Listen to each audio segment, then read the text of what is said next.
तो यहाँ हमें वाटर से स्टार्ट करना है। Water is a renewable resource, natural resource. Water जो है एक रिन्यूएबल नेचुरल रिसोर्स है जिसको हम दोबारा बार बार यूज़ कर सकते हैं। 3/4 of the earth surface is covered with water. Earth का जितना भी सरफेस है उसका 3/4 पार्ट वाटर से ही भरा हुआ है। Therefore it is called water planet. इसीलिए अर्थ को वाटर प्लैनेट भी कहा जाता है। The earth appeared blue from space and hence called a blue planet. और स्पेस से देखने में अर्थ हमारा ब्लू दिखता है, इसीलिए इसको ब्लू प्लैनेट भी कहा जाता है। Ocean water is saline and not fit for human consumption, whereas fresh water accounts for only 2.7% the total water available. अब जितना भी पानी है ओशन में सारा पानी सेलाइन होता है, बहुत ज़्यादा सॉल्टी होता है, वो पीने के लायक नहीं है। अगर हम पियेंगे तो हमें काफ़ी बीमारी होंगी, जल्द मर भी जाएंगे।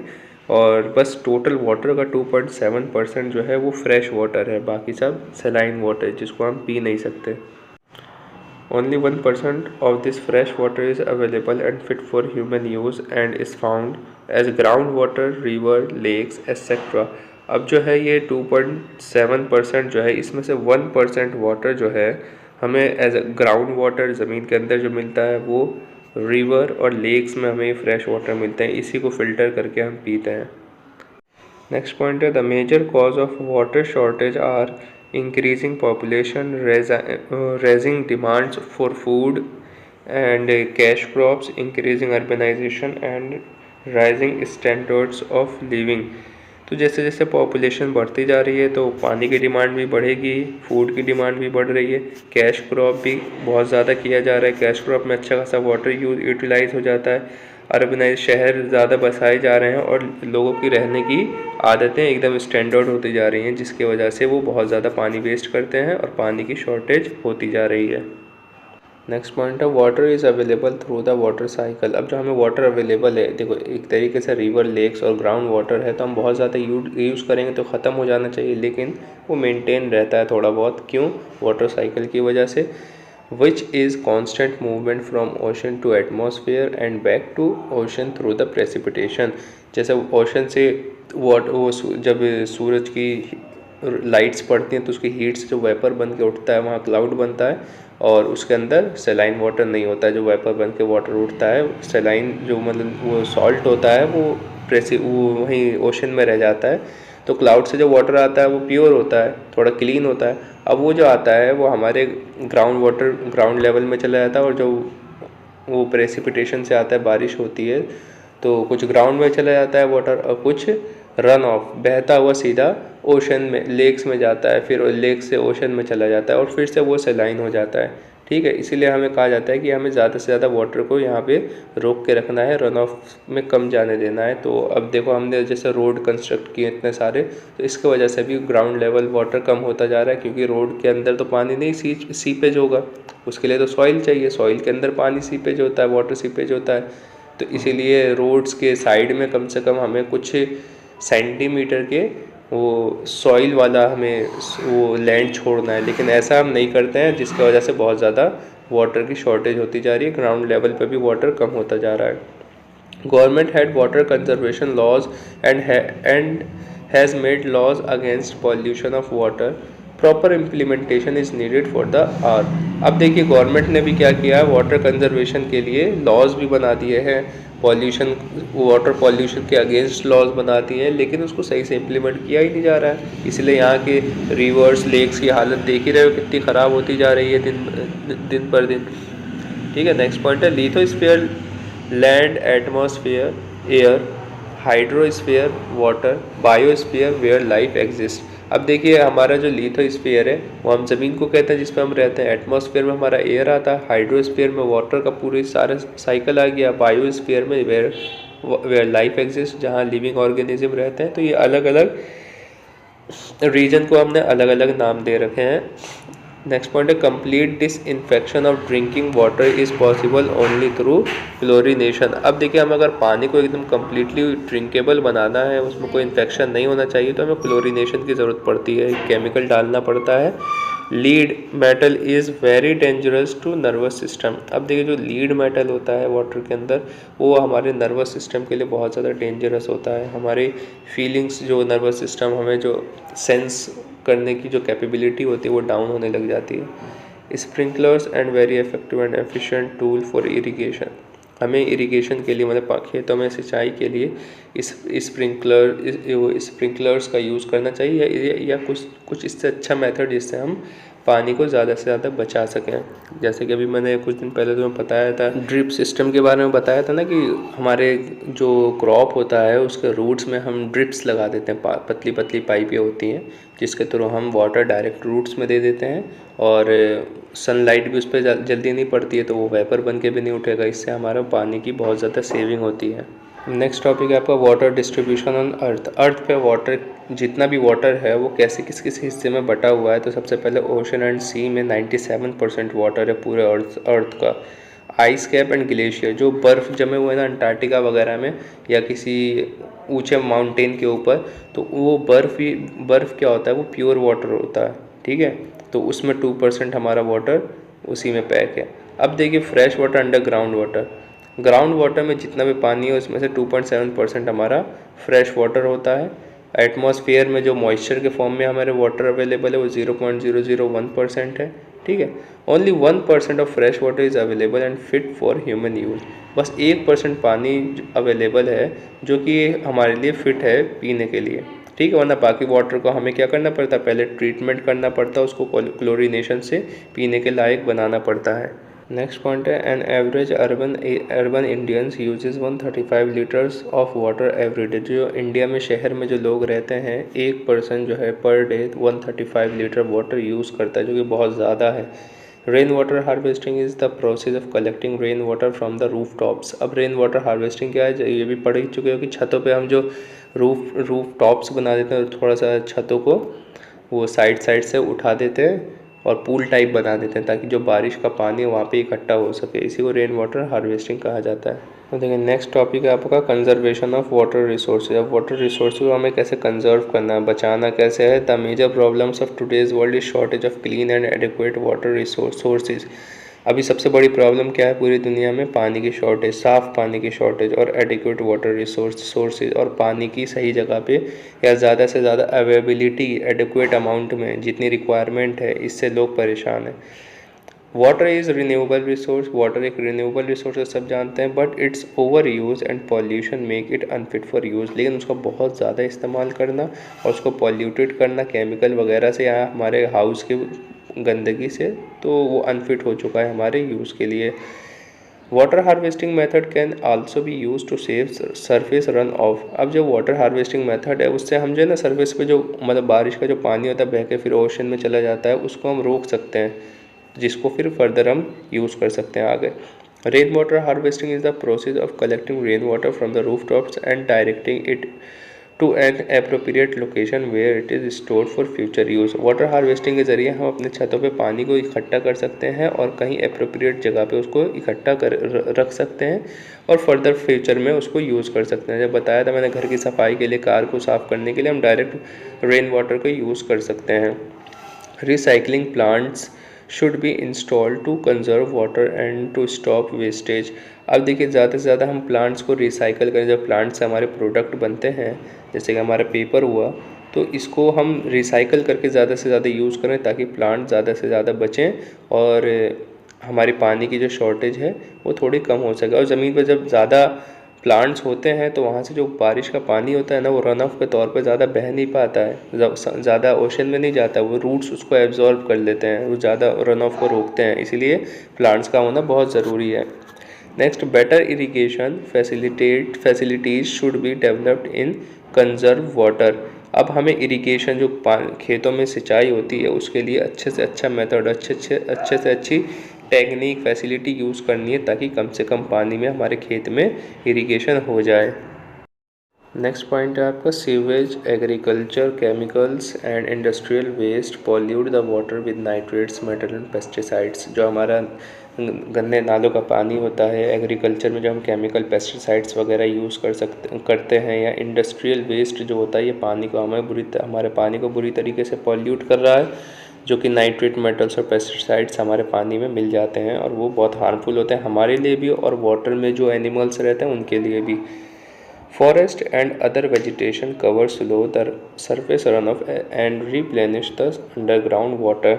अब जो हमारा फॉरेस्ट होता है या सरफेस में जो भी वेजिटेशन हम क्रॉपिंग करते हैं उसके ज़रिए क्या होता है, जो रन ऑफ होता है बारिश का जो बहने वाला पानी होता है वो रुकता है और हमारा अंडरग्राउंड वाटर का वाटर जो है रिप्लेनिश होता है, दोबारा से उसमें पानी बढ़ता है। तो इसलिए प्लांट लगाने बहुत ज़रूरी हैं। नेक्स्ट टॉपिक है आपका natural vegetation and wild life. ठीक है, जो कुदरती तौर पे वेजिटेशन है या कुदरती तौर पे जो जंगली ज़िंदगी है उसके बारे में थोड़ी बहुत बातें हैं इसमें। The earth is a unique planet because it contains life. Earth एक यूनिक प्लैनेट कहा जाता है क्योंकि यहाँ पे लाइफ एग्जिस्ट करता है।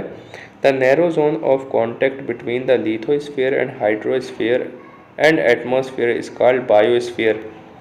अब जो है हमारा जो नैरो जोन एक पतला सा जो मतलब रीजन है जिसमें हमारे लिथोस्फीयर भी है, हाइड्रोस्फीयर भी है और एटमॉस्फेयर भी है, इस पूरे रीजन को मिला के हम बायोस्फीयर कहते हैं क्योंकि इन सब की वजह से ही लाइफ एग्जिस्ट करता है।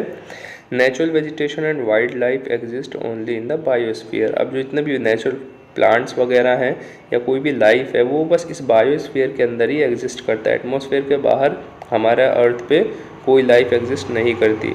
ठीक, in the biosphere living beings are interrelated. जो बायोस्फीयर है इसमें जितनी भी लिविंग बींग्स है, जितने भी मतलब ऑर्गेनिज्म है, लाइफ है, ये एक दूसरे से रिलेटेड है, एक दूसरे के ऊपर डिपेंड होते हैं। ठीक है, and inter dependent on each other for survival. और सर्वाइवल के लिए, ज़िंदा रहने के लिए वो एक दूसरे पे इंटर डिपेंडेंट रहते हैं, एक दूसरे के ऊपर कोई आपस में डायरेक्ट डिपेंडेंट नहीं है, कोई किसी से डिपेंड करता है। जैसे कि हम अगर मान लो गॉड पे डिपेंडेंट है तो गॉड प्लांट पे डिपेंड करता है, इस तरीके से।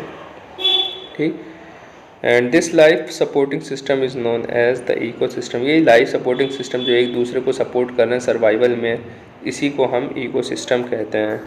नेक्स्ट टॉपिक है आपका कि डिस्ट्रीब्यूशन ऑफ नेचुरल वेजिटेशन। कुदरती तौर पर जो भी यहाँ पे ग्रास है, वो आपके ट्रीज़ हैं या कोई भी नेचुरल फ्रूट फ्लावर का भी प्लांट हो सकता है, तो ये कैसे हमारे पूरे लैंड पे, पूरे लिथोस्फीयर पे डिस्ट्रीब्यूट है उसके बारे में बताया गया है। Natural vegetation is a renewable resource. जो नेचुरल वेजिटेशन है वो भी रिन्यूएबल रिसोर्स होता है।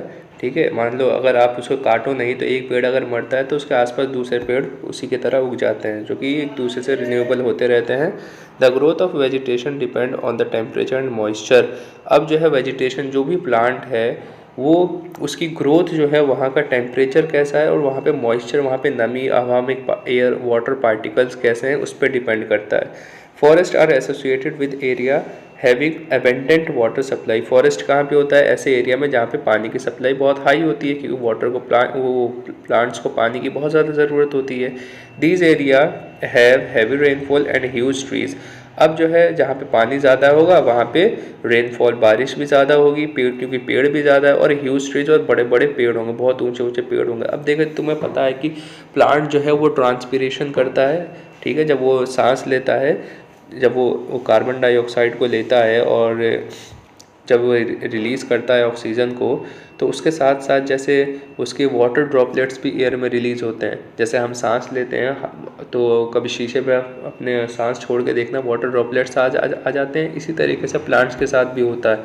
तो जितने ज़्यादा प्लांट्स होंगे उतने ज़्यादा वो ट्रांसपीरेशन करेंगे, तो हमारे उस एरिया में मॉइस्चर ज़्यादा होगा तो वहाँ पे क्लाउड्स बनेंगे और वहाँ बारिश भी ज़्यादा होगी, और जब बारिश ज़्यादा होगी तो वहाँ पे पानी की कमी नहीं होगी। इसलिए हमारे लिए वेजिटेशन बहुत ज़्यादा ज़रूरी होता है। Grasslands are areas having short stunted trees and grasses grow in the region of moderate rainfall। अब जो ग्रास लैंड होता है वहाँ पे छोटे छोटे खड़े सीधे सीधे पेड़ होते हैं। ठीक है, और जहाँ ग्रास लैंड पे जो है वो रेनफॉल थोड़ा मॉडरेट होता है, कम ज़्यादा कभी होता है नहीं होता है इस तरीके से, क्योंकि अगर ज़्यादा रेनफॉल होगा तो वो तो पूरा आपका फॉरेस्ट बन जाएगा, लेकिन वो ग्रास पे रुका हुआ है, इसका मतलब है वहाँ पे वाटर रेनफॉल थोड़ा मॉडरेट है। As the amount of moisture decreases, the size of trees and their density reduces। अब जैसे जैसे मॉइस्चर कम होगा वहाँ पे वाटर की ड्रॉपलेट्स या वाटर अवेबिलिटी या रेनफॉल कम होगा, तो वहाँ पे पेड़ों के साइज़ भी छोटे होने लग जाते हैं। पेड़ भी छोटे छोटे होते हैं क्योंकि उनको सही से वाटर नहीं मिलेगा तो उनकी ग्रोथ ही नहीं होगी। ठीक, और डेंसिटी रिड्यूस मतलब वहाँ पे जो डेंसिटी जानते हैं ना, कम एरिया में कितने प्लांट्स हैं, तो वहाँ पे वो डेंसिटी रिड्यूस हो जाएगी, बहुत कम प्लांट्स बचेंगे और लैंड ज़्यादा वो विजिबल हो जाएगा। ठीक है, अब देखिए आगे है नेक्स्ट पॉइंट आपका, thorny shrubs and scrubs grows in dry area of low rainfall. अब जहाँ पे बारिश तुम्हारी बहुत कम होती है वहाँ पे थॉर्नी श्रब्स झाड़ियाँ उगती हैं, लंबी लंबी झाड़ियाँ उगती हैं। The plants of this region have deep root, और यहाँ पे जो प्लांट्स पाए जाएंगे ना उनके रूट्स बहुत नीचे तक होते हैं। क्यों नीचे तक जाते हैं? वो वाटर ढूंढने के लिए, जितने नीचे वाटर होगा वो उनके रूट्स उतने नीचे जाने की कोशिश करते हैं। And leaves with thorny and vaccine surface, उनकी जो पत्तियाँ होंगी ना, थॉर्नी मतलब नोकीली टाइप की पत्तियाँ होंगी, जैसे कि आप डेजर्ट एरिया में देखते हो ना कैक्टस के प्लांट में कैसे वो लीव्स तो नहीं होती, वो सुई की तरह नोक होते हैं ताकि वाटर लॉस कम हो उनका, और सरफेस जो वैक्सी टाइप का चिपचिपा सरफेस होगा ताकि वाटर लॉस ना हो सके। That helps reduce the loss of moisture through transpiration. इसकी वजह से क्या होता है, जब वो ट्रांसपिरेशन करते हैं तो उनके बॉडी का वाटर जो है, भाप जो है वो बाहर जल्दी नहीं आता है, क्योंकि उनको पता है ज़्यादा वाटर लॉस होगा तो उनको पानी भी तो नहीं मिलेगा वहाँ पे, क्योंकि वहाँ पे वाटर रेनफॉल पहले से ही कम है। Tundra vegetation of cold polar region comprises of mosses and lichens. देखिए ये आपने भी अपने आंखों से कई बार प्लांट्स में देखा होगा, ऐसे लगता है कि हमें उसके ऊपर ग्रास आ चुके हैं, लेकिन ऐसा होता नहीं है। ठीक है, यही मॉसेस एंड लीचेंस कहलाते हैं और ये कोल्ड एरिया में ज़्यादातर पाए जाते हैं। Evergreen and deciduous are the types of forest depending upon when they shed their leaves. और ये जो फॉरेस्ट होते हैं एवरग्रीन, ये जो है डिपेंड करते हैं कि इनकी पत्तियां कब झड़ेंगी। ठीक है, trees of evergreen forest do not shed their leaves simultaneously in any season of the year. पूरे साल में चाहे कोई सा भी सीज़न हो, एवरग्रीन फॉरेस्ट एक साथ हर एक ट्री अपने लीव्स को नहीं गिरा देता। ठीक है, वो सबका अलग अलग सीज़न होता है, क्योंकि वहाँ पर बहुत वैरायटी के ट्रीज़ होते हैं, तो सबके लीव्स हर सीज़न में एक ही सीज़न में सबके शेड नहीं करते, सबका अलग अलग सीज़न अलग अलग मंथ होता है। ठीक है, इसीलिए उसको एवरग्रीन कहा जाता है, क्योंकि हमेशा वहाँ पे ग्रीन ग्रीन रहता है। अब मान लो जहाँ 10 लाख पेड़ है वहाँ पे 1 लाख की पत्तियाँ अगर गिर भी गई तो क्या पता चल रहा है, बाकी 9 लाख तो अभी सही है। नेक्स्ट है deciduous forest shed leaves in a particular season to conserve loss of moisture through transpiration. जो डिसीडियस फॉरेस्ट होते हैं, ये जो घने जंगल होते हैं, इसकी जो पत्तियां होती हैं क्यों शेड होती हैं, वो ताकि वो उनके अंदर का जो मॉइस्चर है वो थोड़ा मेंटेन रखे, ट्रांसपिरेशन में उनकी बॉडी का सारा वाटर लॉस ना हो जाए। तो देखो प्लांट भी अपने बॉडी के वाटर लॉस को बचाने के लिए वो अपनी पत्तियों को गिराता है, ना कि वो बूढ़ा हो गया है। नेक्स्ट पॉइंट है, in India mostly evergreen and deciduous forest are found which are the rich sources of timber and forest produce. ठीक है, इंडिया में ज़्यादातर जो फॉरेस्ट हैं वो रिच मतलब किसी भी चीज़ का अवेलेबल ज़्यादा होना, वैसे अमीर भी कहा जाता है हिंदी में। तो जो इंडिया में एवरग्रीन और डिसीडियस फॉरेस्ट है, यहाँ पे टिम्बर बहुत ज़्यादा पाया, लकड़ियाँ जो हमारे अच्छे यूज़ में आती हैं वो बहुत ज़्यादा पाई जाती हैं, और फॉरेस्ट प्रोड्यूसर फॉरेस्ट से निकलने वाली भी बहुत सारी चीज़ें यहाँ पे बहुत ज़्यादा मिलती हैं हमें एवरग्रीन फॉरेस्ट में। और डिसीडियस फॉरेस्ट, वो डिसीडियस मीन्स पत्ते झड़ने वाली चीज़, मतलब पत्ते किसके झड़ेंगे, ऐसे प्लांट जिसकी लीव्स झड़ती हैं, शेड होती हैं, इसको हम डिसीडियस कहते हैं। In Himalaya region of India mixed forest are found according to their altitude. अब इंडिया में जो हिमालय है, अब देखो उस कहीं कहीं उसका पीक बहुत ज़्यादा ऊपर है, कहीं कहीं थोड़ा नीचे है। अब जब उसकी हाइट का लेवल चेंज होगा तो एटमॉस्फेयर में भी उसकी मतलब कहीं एटमॉस्फेयर ज़्यादा मॉइस्चर वाला उसे मिलेगा, कहीं बहुत कोल्ड मिलेगा। ठीक है, इस हिसाब से उसके हर अलग अलग एल्टीट्यूड पर अलग अलग तरह के फॉरेस्ट पाए जाते हैं माउंटेन के ऊपर हिमालय। जैसे कुछ वहाँ पे एक वो फॉरेस्ट है जिसका नाम टाइगा है, एवरग्रीन फॉरेस्ट है, और कुछ वहाँ पे डिसीडियस स्पीसीज़ भी हैं जिनकी पत्तियाँ सारी की सारी झड़ जाती हैं। ठीक है, नेक्स्ट है टाइप्स ऑफ फॉरेस्ट। कितने तरह के फॉरेस्ट होते हैं आपके, तो यहाँ अभी 3 तरह के दिखाए गए हैं, एवरग्रीन फॉरेस्ट, कॉनिफेरस फॉरेस्ट और डिसीडियस फॉरेस्ट। एवरग्रीन फॉरेस्ट में फर्स्ट पॉइंट है आपका, do not shed their leaves, ये अपनी पत्नियों को नहीं गिराते, बस डिसीडियस फॉरेस्ट के प्लांट गिराते हैं। ठीक, rainfall is very high in the equatorial region, और यहाँ पे जो वो मेन टॉप वाला रीजन होता है वहाँ पे बहुत ज़्यादा बारिश होती है, जो सेंट्रल रीजन होता है वहाँ बहुत ज़्यादा बारिश होती है।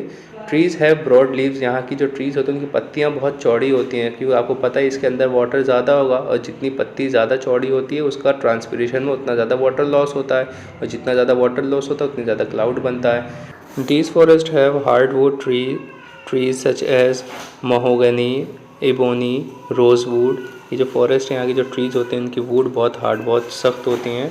Not favourable for commercial purpose, और हम इसको कमर्शियल पर्पज़ से इस्तेमाल नहीं कर सकते क्योंकि इसमें चटक बहुत जल्दी आ जाती है। ठीक है, नेक्स्ट है आपका coniferous forest. Do not shed their leaves, ये अपनी पत्तियाँ ये भी नहीं गिराते। They are tall and conical in shape, ये लंबे होते हैं और कॉनिकल शेप के होते हैं। These trees have thick needle shape leaves, और इसकी पत्तियाँ जो होती हैं ये भी चौड़ी और लेकिन आगे से पतली होती हैं, बहुत नुकीली टाइप की होती हैं। Soft wood trees like pine, Kedar and फिर आर फाउंड, इनकी जो ट्रीज़ की जो वुड है वो बहुत सॉफ्ट होती हैं। They have been in great demand in commercial use, commercial तौर पे, बिज़नेस तौर पे इनको बहुत ज़्यादा इस्तेमाल किया जाता है और हाई डिमांड में होते हैं ये। अब है आपका deciduous forest. They shed their leaves in a particular season, ये किसी न किसी सीजन में अपने सारे लीव्स को शेड कर देते हैं, गिरा देते हैं। These forest are found in sub tropic reason, ये जो फॉरेस्ट होते हैं सब ट्रॉपिक एरिया में पाए जाते हैं, ना ज़्यादा ऊंची ज़मीन होती है ना ज़्यादा नीची होती है। Trees shade their leaves during summer, ज़्यादातर समर में ही अपने लीव्स को शेड कर देते हैं क्योंकि समर में ही ज़्यादा हीट होगी और ज़्यादा हीट होगी तो ज़्यादा ट्रांसपीरेशन में वाटर लॉस होगा, तो अपने पत्तियाँ ही गिरा देंगे तो इनको ज़्यादा वाटर लॉस इनकी बॉडी से नहीं होगा। ठीक है, एग्जाम्पल ऑफ ट्रीज़, कौन से एग्जाम्पल है डेसिडियस फॉरेस्ट के, जैसे टीक, साल और शीशम, ये पेड़ के नाम है, ये जो है आपके डेसिडियस फॉरेस्ट के एग्जाम्पल्स हैं, जो ऐसे ट्रीज़ वहाँ ज़्यादा पाए जाते हैं। चलिए अब कुछ जनरल पॉइंट्स हैं आपके, जैसे फर्स्ट पॉइंट आपका commercial utilisation of temperate evergreen and coniferous forest is very high. जो एवरग्रीन फॉरेस्ट होते हैं, टेम्परेट मतलब वहाँ का मॉडरेट, ना ज़्यादा गर्म मौसम होता है ना ज़्यादा ठंडा होता है, और कॉनिफेरस फॉरेस्ट यहाँ पे जो पाए जाने वाले आपके ट्रीज़ होते हैं ये बहुत हाई डिमांड में होते हैं। Canada is an important export of several forest products such as paper, wood, pulp and newsprint। Canada से ये सारी प्रोडक्ट्स जो हैं इस तरह के ट्रीज़ का बहुत ज़्यादा एक्सपोर्ट होता है। CITES is an international agreement between government for protection of animals and birds। CITES जो है एक एग्रीमेंट है जिसके तहत हर गवर्नमेंट अपने एनिमल्स और बर्ड्स के प्रोटेक्शन करेगी। अब ज़्यादा पेड़ प्लांट्स वगैरह कटेंगे तो इनको तो दिक्कत होगी, तो इसका भी ध्यान रखना है। National park is a natural area designed to protect the ecological integrity of one and more economic ecosystem for present and future generation। National park जो होता है मतलब कुदरती तौर पे ये जंगल हुआ करते थे, तो यहाँ पे क्या किया गया, इसको कवर करके नेशनल पार्क बना दिया गया है ताकि कुछ हमारे स्पीसीज़ जो हैं वो सही सलामत रह सकें और फ्यूचर जनरेशन तक वो पहुँच सकें। Kaziranga national park is situated in Assam, Kaziranga national park जो है आपका असम में है। अ बायोस्फीयर रिजर्व इन इस series of protected area link through the global network.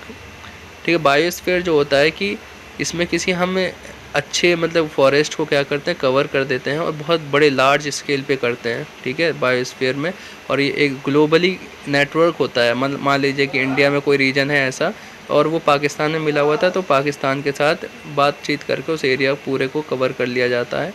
Intended to demonstrate the relationship between the conservation and development. ठीक है, ऐसा क्यों करते हैं, ताकि हम ये अपनी बायोस्फीयर को, प्लांट्स और स्पीसीज एनिमल्स को कंजर्व भी कर सकें और डेवलपमेंट में सही तरीके से इसका हम इस्तेमाल भी कर सकें, यूटिलाइज़ कर सकें।